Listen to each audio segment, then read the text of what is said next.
The Deputy Speaker of Parliament, Thomas Tayebwa, while speaking at the Organization of African, Caribbean and Pacific Parliamentary Conference happening in the Belgian capital, Brussels. He called out the European Union members and the UK, criticizing them for selling chemicals that are banned in their countries to the developing countries. That if we made a resolution or communicated as a team, as one unit from here, and we are telling the European Union, be transparent. We are all human beings. We all have red blood. You don't have blue blood. And for us, we have red. The milk that can kill an European can kill an African. The pesticide that can cause a cancer to an European can cause cancer to a Caribbean. So why are you allowing dangerous products to be manufactured in your union and be exported to other countries? He continues by saying that some of these banned products are brought into the developing nations through the umbrella of donation to the poor, children and refugees. Most of these developing countries do not have the same research net like developed nations to know that the chemicals imported are poisonous.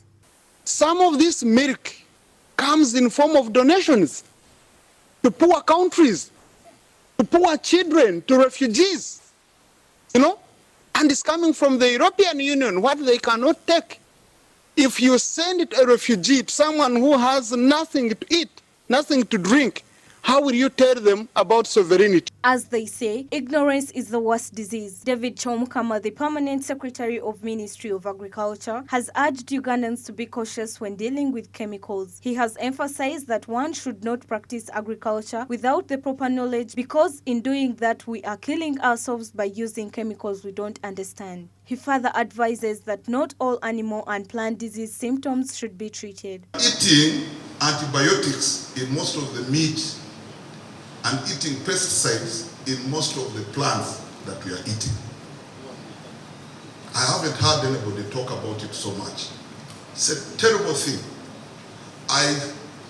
Of course, somebody will say it is the fault of the Ministry of Agriculture. Why? Because we lack extension workers.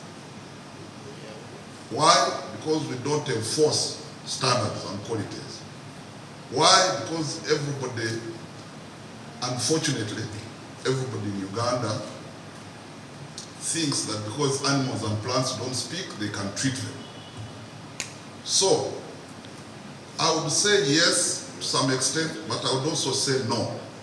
It goes back to the structure of the agricultural sector. Why? One of the few restrictions placed on exporters who export banned products is the Rotterdam Convention on International Trade in Hazardous Pesticides and Chemicals. This requires a country to share information about the dangers of their banned chemical exports with the importing countries, which allegedly is something that has not been happening.